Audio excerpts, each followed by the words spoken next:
আসসালামু আলাইকুম ওয়া রাহমাতুল্লাহ। আজ আমি আপনাদেরকে জানাবো সূরা ইয়াসিনের গুরুত্বপূর্ণ ফজিলত। নবী করিম সাল্লাল্লাহু আলাইহি ওয়াসাল্লাম বলেছেন, যে ব্যক্তি নিয়মিতভাবে এই সূরা পাঠ করবে তার জন্য বেহেশতের ৮টি দরজা উন্মুক্ত থাকবে। সে যে কোনো দরজা দিয়ে প্রবেশ করতে পারবে। সুবহানাল্লাহ। অন্য হাদিসে আছে, সূর্য ওঠার সময় এ সূরা পড়লে পাঠকের সকল প্রকার অভাব দূরীভূত হয়ে যাবে।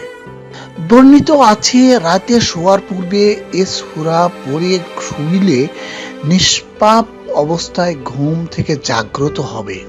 এ সূরায় কুরআনের সকল গুণের সমন্বয় সাধিত হয়।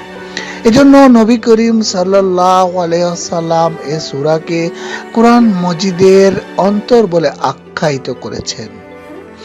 হযরত আলী রাদিয়াল্লাহু তাআলা আনহু থেকে বর্ণিত, নবী করিম সাল্লাল্লাহু আলাইহি ওয়াসাল্লাম বলেছেন, সূরা ইয়াসিনের আমল করো, উহাতে 10টি ফায়দা আছে। উহা পাঠ করলে ক্ষুধা দূরীভূত হয় এবং বস্ত্রের ব্যবস্থা হয়। বিবাহ হতে যার দেরি হয়, সে নিয়মিত পাঠ করলে শীঘ্রই তার বিবাহ হবে। ভয় এবং বিপদগ্রস্ত ব্যক্তি পাঠ করলে ভয় ও বিপদ থেকে রক্ষা পাবে। কোনো ব্যক্তি কারাগারে আটকা পড়লে শীঘ্রই মুক্তি পাবে। মুসাফির পাঠ করলে বন্ধু পাবে এবং হারিয়ে যাওয়া জিনিস ফিরে পাবে। মুমূর্ষ ব্যক্তির পাশে পাঠ করলে সে ব্যক্তির মৃত্যু কষ্ট সহজ হবে। রোগাক্রান্ত ব্যক্তি পাঠ করলে আরোগ্য লাভ করবে। এ সূরা একবার পাঠ করলে 10 খতম কোরআন পাঠের সওয়াব লেখা হয় ও পাঠকের সকল গুনাহ মাফ হয়ে যায়।